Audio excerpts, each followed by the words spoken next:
आज हम बात करेंगे भारत के एक विश्व प्रसिद्ध नेशनल पार्क काजीरंगा की। लेकिन ये सिर्फ पार्क की कहानी नहीं है, ये कहानी है एक बहुत बड़ी चुनौती की और उसके एक बहुत ही अनोखे समाधान की। तो चलिए समझते हैं काजीरंगा के इस सुरक्षित गलियारे की पूरी कहानी। देखिए, ये सिर्फ एक सड़क या पुल की बात नहीं है, ये एक कह सकते हैं एक बड़े विचार की कहानी है। एक ऐसा आइडिया जहां तरक्की और कुदरत एक दूसरे के दुश्मन नहीं बल्कि पार्टनर बन सकते हैं। तो चलिए सबसे पहले ये समझते हैं कि आखिर हम बात किस जगह की कर रहे हैं। देखिए, काजीरंगा सिर्फ कोई नेशनल पार्क नहीं है, ये एक वर्ल्ड हेरिटेज है, एक वैश्विक धरोहर, एक ऐसी जगह जिसे पूरी दुनिया इसकी कमाल की बायोडाइवर्सिटी के लिए जानती है। काजीरंगा की जो पहचान है वो कोई आज की नहीं है। सोचिए, 1974 में ये असम का पहला नेशनल पार्क बना। फिर 1985 में इसे यूनेस्को ने वर्ल्ड हेरिटेज साइट का दर्जा दिया और 2007 में ये एक बहुत ज़रूरी टाइगर रिजर्व भी बन गया।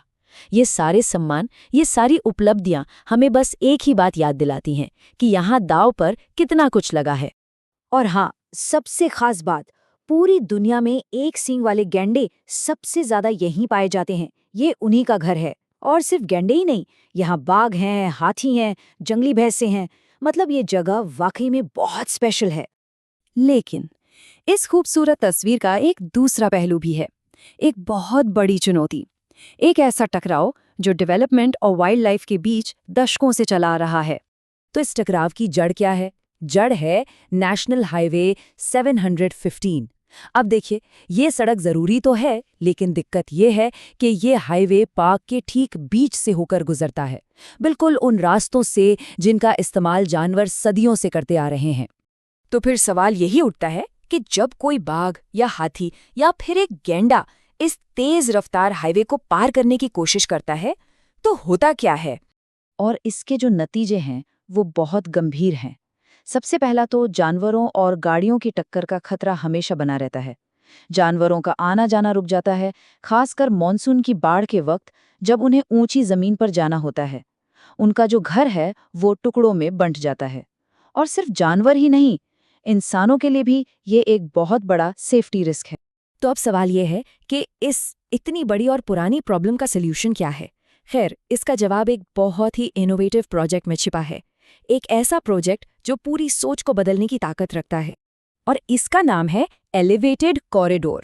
अब ये है क्या?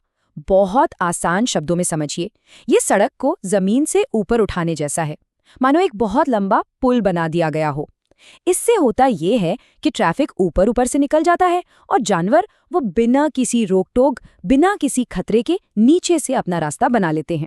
चलिए आप जरा इस कमाल के प्रोजेक्ट के कुछ खास फीचर्स पर नजर डालते हैं कि आखिर ये बन कैसे रहा है और इसके पीछे की सोच क्या है। सबसे पहले तो इसका बजट देखिए। ये कोई छोटा मोटा प्रोजेक्ट नहीं है, इस पर लगभग 7,000 करोड़ रुपए खर्च हो रहे हैं। ये रकम खुद बताती है कि कंजर्वेशन को कितनी गंभीरता से लिया जा रहा है। और इसकी लंबाई जरा सोचिए, लगभग 34.5 किलोमीटर। ये कोई आम फ्लाईओवर नहीं है, ये तो वाइल्ड लाइफ के लिए बनाया गया एक बहुत बड़ा एक सुरक्षित रास्ता है जो उनके टूटे हुए घर को फिर से जोड़ता है। और एक बात और, ये सिर्फ सीमेंट और स्टील का एक ढांचा नहीं है, इसका पूरा डिजाइन बहुत सोच समझ कर बनाया गया है। इसे सुप्रीम कोर्ट के निर्देशों और wild life institute of India जैसे एक्सपर्ट्स की सलाह पर तैयार किया गया है। मतलब इसके पीछे पूरी साइंटिफिक सोच है। तो जैसा हमने शुरू में कहा था, ये प्रोजेक्ट सिर्फ एक सड़क नहीं है, ये तरक्की के बारे में सोचने का एक बिल्कुल नया नजरिया है। एक ऐसा तरीका जो कंजर्वेशन और डेवलपमेंट के बीच एक बैलेंस बनाता है। ये कंपैरिजन देखिए, सब कुछ साफ हो जाएगा। कॉरिडोर के बिना क्या था?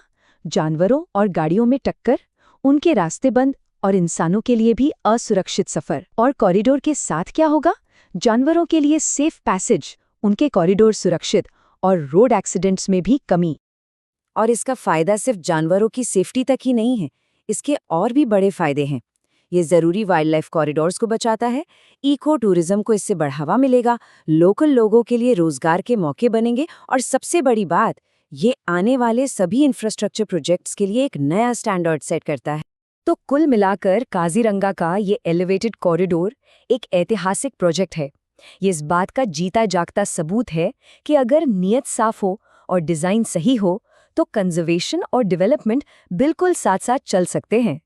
और आखिर में ये एक बहुत बड़ा सवाल छोड़ जाता है, क्या ये मॉडल, ये जो तरीका काजीरंगा में अपनाया गया, ये भारत की दूसरी जगहों पर भी ऐसी ही कंजर्वेशन चुनौतियों का जवाब हो सकता है? ये एक ऐसा सवाल है जिस पर सोचना बहुत ज़रूरी है।